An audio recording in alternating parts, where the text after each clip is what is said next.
Okay दोस्तों, तो अब हम लोग स्टेबिलिटी ऑफ फ्लोटेशन के बारे में थोड़ा बहुत बातचीत करेंगे। अच्छा, before I proceed any further, पहले मैं एक चीज डिफाइन करूंगा, that is called the centre of buoyancy. What is the centre of buoyancy? हम वो पॉइंट जहां से पॉइंट फोर्स एक्ट कर रहा है, ये वाला चीज हम एज्यूम कर सकते हैं। ठीक है, ये वो चीज है जहां से हम पॉइंट फोर्स एक्ट कर रहा है, वो चीज हम एज्यूम कर सकते हैं। ये वो पॉइंट होता है जो हमारा सबमर्ज पार्ट है उसका एग्जैक्टली मिड पॉइंट पे। तो अगर कोई रॉड लेंथ L, उसका H लेंथ जो है वो सबमर्ज करके तैर रहा है, तो उसका H/2 पे हम पॉइंट फोर्स एज्यूम करने वाले हैं। ठीक है, that is called the centre of buoyancy. अच्छा दोस्तों, अब फ्लोटेशन हो रहा है तो ऑब्वियस सी बात है, जो हमारा mg है और पॉइंट फोर्स हो रहा है वो डेफिनेटली इक्वल होगा ही होगा। तो कोई भी बॉडी अगर हमारा फ्लोट करता है तो mg will be equals two point force. जो हमारा mg है वो हमारा एक्ट करेगा from the centre of gravity and point force जो है वो एक्ट करेगा सेंटर ऑफ बॉयंसी से। Centre of gravity for all practical purposes हम सेंटर ऑफ मास पे ही लेते हैं, राइट। अच्छा, तो ये है हमारा, मान लो कोई बॉडी जो हमारा फ्लोट कर रहा है। ठीक है, ऑब्वियसली बात है, जब वर्टिकल है तो कोई प्रॉब्लम नहीं है। यहां पर हमारा mg लग रहा है और यहां पर हमारा पॉइंट फोर्स लग रहा है। तो मान लो ये हमारा एक शिप का, एक जहाज का साइड व्यू है। तो ऑब्वियस सी बात है, ऐसे तो होगा नहीं क्योंकि वो हमेशा वर्टिकल रहेगा, थोड़ा बहुत तो टिल्ट होगा ही होगा। तो नाउ लेट्स टिल्ट इट। ठीक है, सो टिल्ट होने पे ध्यान दो, 3 पॉसिबिलिटीज अराइज। यहां पर जो है वो हमारा 3 पॉसिबिलिटी अराइज करता है। क्या क्या है वो तीनों possibility? Let's tilt it a bit, और वहां पर हम देखते हैं। अच्छा, जैसे ही हमारा यहां पे टिल्ट करूंगा तो ऑब्वियस सी बात है, टिल्ट करने पर हमारा टॉर्क जो है that will come into play. So एक पॉसिबिलिटी ये है जो हमारा सेंटर ऑफ ग्रेविटी है और जो हमारा सेंटर ऑफ बॉयंसी है वो दोनों हमारा सेम पॉइंट पर हो। यानी क्या है, यहां पर जिस पॉइंट से mg लग रहा है उसी पॉइंट से हमारा पॉइंट फोर्स लग रहा है। दोनों का मैग्नीट्यूड तो हर हाल पे इक्वल होगा ही होगा। तो लोएस्ट मोस्ट पॉइंट के अबाउट अगर मैं देखूं तो टॉर्क हमारा हर हाल पे 0 होगा। सो सिंपल सी बात है, यहां पर जो इक्विलिब्रियम के बारे में हम बात करेंगे that will be a neutral equilibrium. यहां पर जिस तरीके से जो इक्विलिब्रियम हमारा होगा वो होगा neutral equilibrium. The reason being, यहां पर ना टॉर्क का उजाड़ने का टेंडेंसी है, ना उसको रेस्टोर करने का टेंडेंसी है। तो बॉडी अगर वर्टिकली यहां पर फ्लोट कर रहा है तो टिल्ट करने पर तुम जो एंगल पे टिल्ट करके छोड़ दोगे उसी एंगल पे वो रह जाएगा। कोई बहुत अच्छी बात तो नहीं है जो नाव जो है वो हमारा कोई एंगल पे चलना चालू कर दे, ठीक है, अपना पोजीशन में रेस्टोर नहीं होके, लेकिन फिर भी ये नाव यहां पर पलटी तो नहीं खाएगा।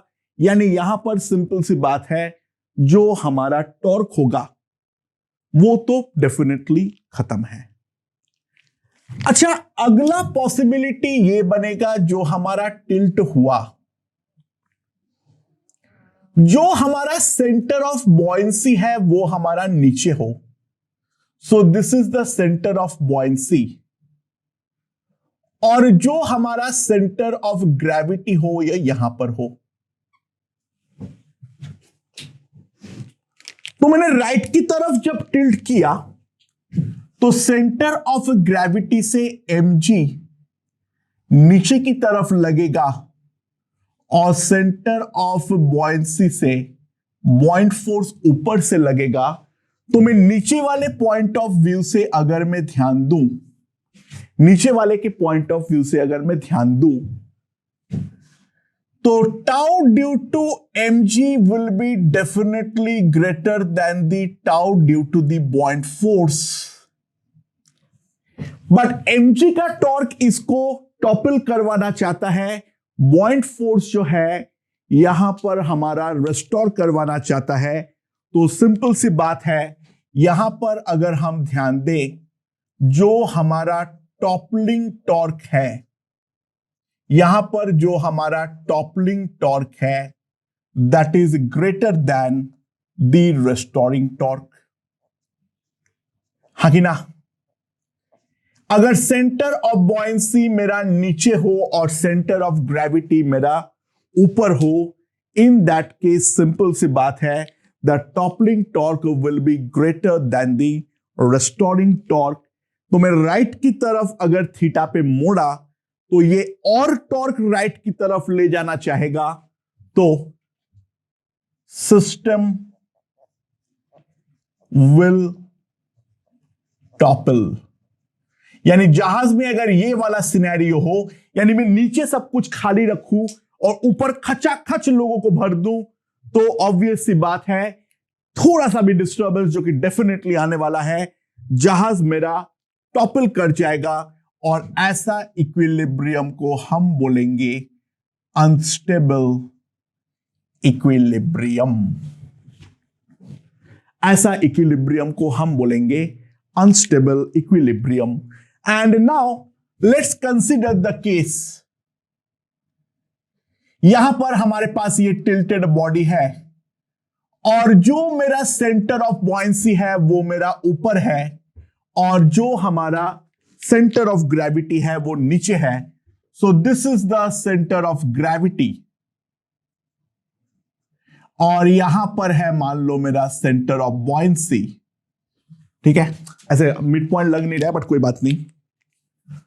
तो सेंटर ऑफ ग्रेविटी से जो मेरा mg लगेगा वो ऐसे लगेगा, सेंटर ऑफ बॉयंसी से जो बॉइंट फोर्स लगेगा वो ऐसे लगेगा। तो सिंपल सी बात है, the torque due to बॉइंट force will be greater than the torque due to mg। The torque due to बॉइंट force will be greater than the torque due to mg। तो यहां पर अगर हम सिचुएशन को कंसीडर करें तो सिंपल सी बात है, हम देख सकते हैं जो हमारा रेस्टोरिंग टॉर्क है, that restoring torque is definitely greater than the toppling torque. The restoring torque is definitely greater than the toppling torque. तो सिंपल सी बात है, सिस्टम विल रेस्टोर, सिस्टम जो है वो अपने आप को रेस्टोर करेगा और ये जो पोजीशन है, ये जो जिस टाइप का इक्विलिब्रियम होगा, this will be called a stable equilibrium. तो स्टेबल इक्विलिब्रियम होने के लिए जो हमारा सेंटर ऑफ ग्रेविटी है वो डेफिनेटली सेंटर ऑफ बॉयंसी से ऊपर होना चाहिए, जो कि बॉइंट फोर्स का रेस्टोरिंग टॉर्क उसको कोई भी पोजीशन से अगर प्रॉब्लमैटिक सिनेरियो पर आए तो वापस उसको अपनी पुरानी जगह पर रेस्टोर कर पाए। Centre of gravity mass distribution पे डिपेंड करता है, बट सेंटर ऑफ बॉयंसी जो है वो हमारा जो मिड पॉइंट है उस डेंसिटी को कांस्टेंट मानते हुए लिक्विड का, उसका जो मिड पॉइंट पे है वहीं से लगेगा। तो इस कारण पे जहाज के नीचे हम लोग भारी सामान भर के रखते हैं जो कि हमारा सेंटर ऑफ ग्रेविटी नीचे की तरफ आए। इट्स मोर लाइक हिटमी, हिटमी के नीचे की तरफ जो है वो भारी सामान रखता है और एयर का बॉइंट फोर्स जो है वो सेंटर ऑफ बॉयंसी से अप्लाई करते हुए वापस उसको ऊपर की तरफ रेस्टोर कर डालता है। ठीक है दोस्तों, तो this is the concept regarding stability. तो अब सेंटर ऑफ बॉयंसी के ऊपर कुछ क्वेश्चंस जो है वो अब हम लोग लगा लेते हैं। ओके दोस्तों, तो क्वेश्चन देखते हैं। There's a wooden stick of density rho of length L and radius R. A small mass M is attached at the bottom. It floats on the liquid of density sigma. Find the minimum value of mass M जिससे लिए ये हमारा equilibrium में रह सके। By the meaning of floating equilibrium, we always consider the stable equilibrium and in the limiting case of neutral equilibrium. ठीक है, minimum मास पूछा है तो बेसिकली हम न्यूट्रल इक्विलिब्रियम कंसीडर करेंगे, जो कि वो टॉपल तो ना कर जाए, यानी अनस्टेबल इक्विलिब्रियम हमारा नहीं बनना चाहिए।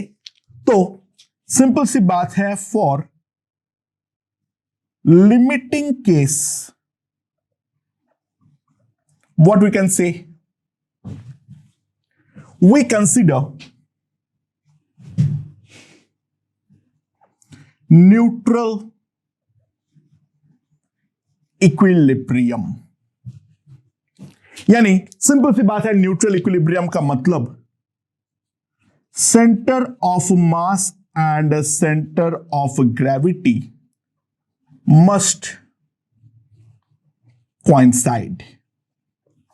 सेंटर ऑफ मास और सेंटर ऑफ ग्रेविटी सिस्टम का जो है वो हमारा कोइंसाइड करना चाहिए। ठीक है, अच्छा मान लो पहली बात, ये जो हमारा फ्लोट कर रहा है, this is the rod of length L and radius R, और इसके नीचे की तरफ जो है एक मास M जो है वो हमारा कनेक्टेड है, वो जिस लिक्विड के अंदर फ्लोट कर रहा है दैट इज H। ठीक है, समझ में? सो पहली बात तो यह है, अगर हम ट्रांसलेशनल इक्विलिब्रियम यानी इसके बारे में समझे तो जो mg प्लस रो एल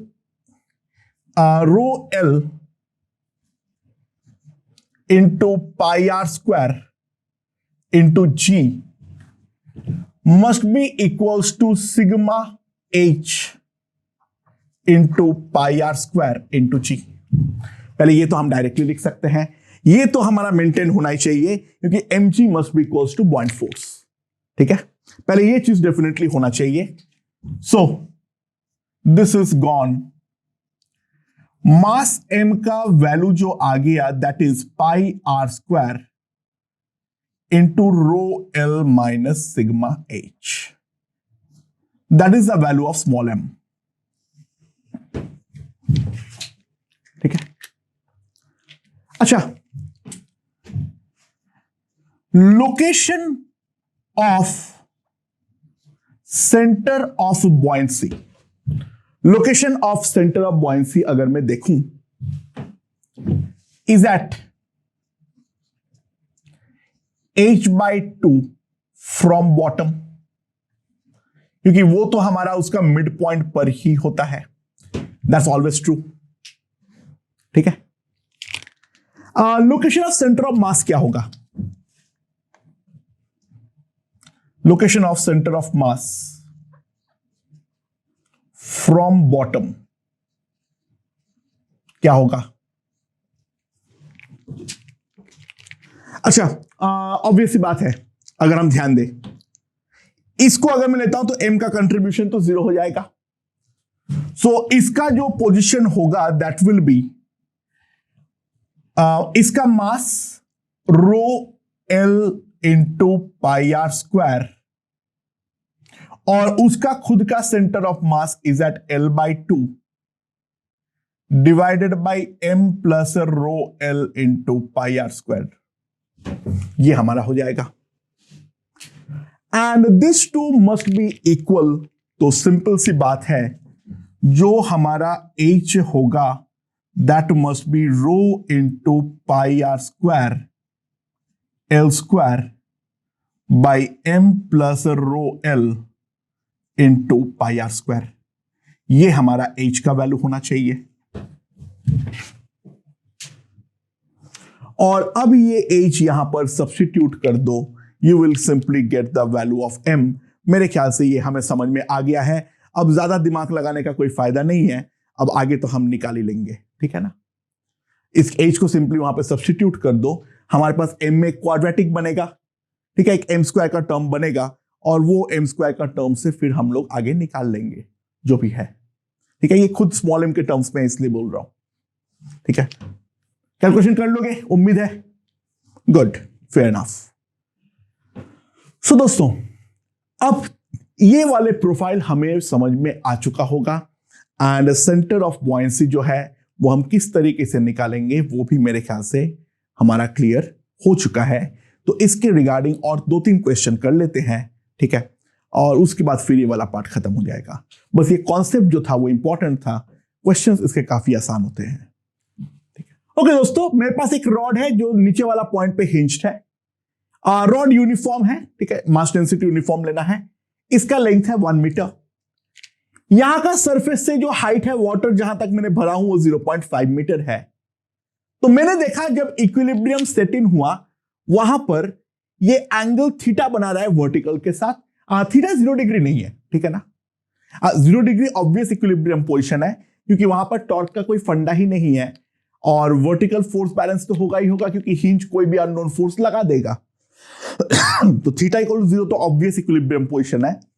उसके अलावा जो एक और इक्विलिब्रियम पोजीशन होता है उस चीज को निकाल डालो, ठीक है। अच्छा, तो हम किस तरीके से निकालेंगे, let's see.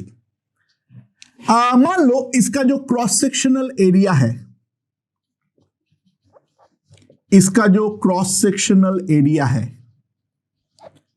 That cross sectional area equals to A rod का, ठीक है। तो इसका मास m जो आएगा दैट विल बी इसका density rho into 1 into A, 1 into A, ठीक है, ये हमारा m आएगा। और जो हमारा सेंटर ऑफ मास होगा वो यहां से 1/2 मीटर पर होगा, यानी यहां से अगर मैं डिस्टेंस पर ध्यान दूं, this angle is theta, so this is also theta. तो अगर mg जो है वो मेरा ऐसे लग रहा है तो इसके लिए ये हमारा परपेंडिकुलर डिस्टेंस की तरह बिहेव करेगा।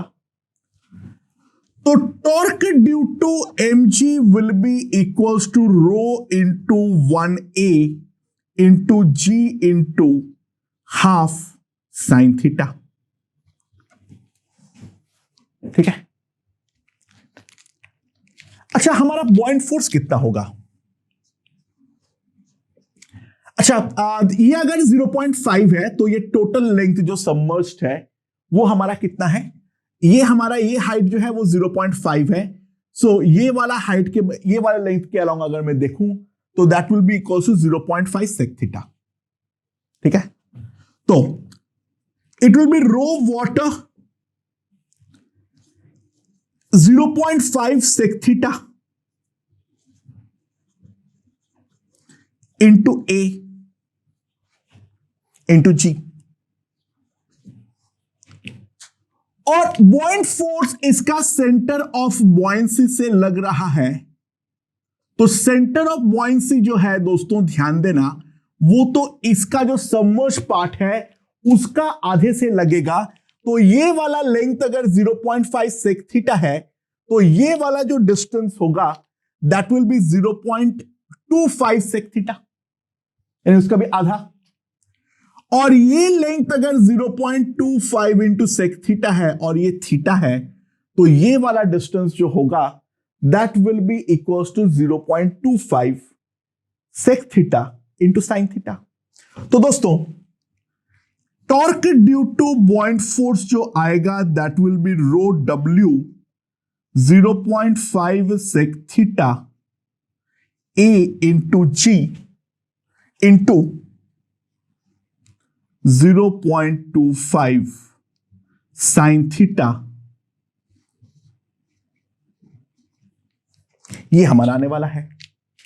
And now this two torques must be balanced, therefore rho A G sine theta by 2 rho W A G sine theta by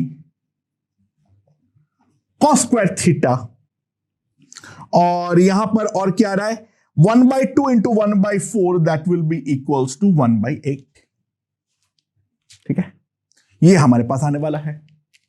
and now sine theta cancel कर दो, एजी जो है वो हमारा कैंसिल कर दो, तो हमारे पास कॉस स्क्वायर थीटा जो आएगा that will be equals to rho W by W by 8 rho, ये हमारे पास आने वाला है। तो थीटा जो आएगा that will be cos inverse rho W by 8 rho का रूट। अब रो जो है वो हमें अगर दे रखा है, इसका स्पेसिफिक ग्रेविटी अगर हमें दे रखा है, तो इन दैट केस हम इसका एब्सोल्यूट वैल्यू जो है वो निकाल लेंगे। ठीक है, ये पूछ भी सकता है व्हाट इज द कंडीशन, जो कि इक्विलिब्रियम पॉसिबल भी हो, तो भी इन दैट केस ये वाला क्वांटिटी हमारा 1 से छोटा होना चाहिए, तो rho W must be less than और equals to 8 rho, otherwise equilibrium जो है वो हमारा पॉसिबल होगा ही नहीं। तो दोस्तों मेरे ख्याल से ये हमें समझ में आ गया है जो प्रॉब्लम को हमें किस तरीके से अप्रोच करनी है, सेंटर ऑफ बॉयंसी और सेंटर ऑफ ग्रेविटी, इन दोनों में हमारा क्या डिफरेंस होता है। इसके रिगार्डिंग में और 1-2 क्वेश्चन ले लेता हूं, उसके बाद ये टॉपिक जो है वो हमारा समाप्त हो जाएगा। ओके दोस्तों, ये वाला क्वेश्चन देखो, यहां पर 2 लिक्विड लेयर है ऑफ रो 1 एंड रो 2। ये वाले लेयर का हाइट है 2h, एक रॉड हमारा इंक्लाइन पोजीशन पर है, रॉड का जो टोटल लेंथ है वो है हमारा 12। ठीक है, बाय द वे ये इस तरीके से है, जो कि जो रॉड का टॉप एंड है वो जस्ट इस लेवल पर जो है वो हमारा आता है, राइट, ये हमें बोला गया है। यहां पर हिंज किया हुआ है, तो इक्विलिब्रियम का थीटा हमें निकालना है, theta again not equals to 0 है, रॉड हमारा यूनिफॉर्म है, उसका क्रॉस सेक्शनल एरिया भी यूनिफॉर्म है। तो यहां पर भी शुरुआत तो वैसे ही करेंगे, जो हमारा क्रॉस सेक्शनल एरिया है that cross sectional area is equals to मान लो A। तो यहां पर 2 बॉइंट फोर्स लगने वाला है, एक रो 1 के कारण और एक हमारा रो 2 के कारण।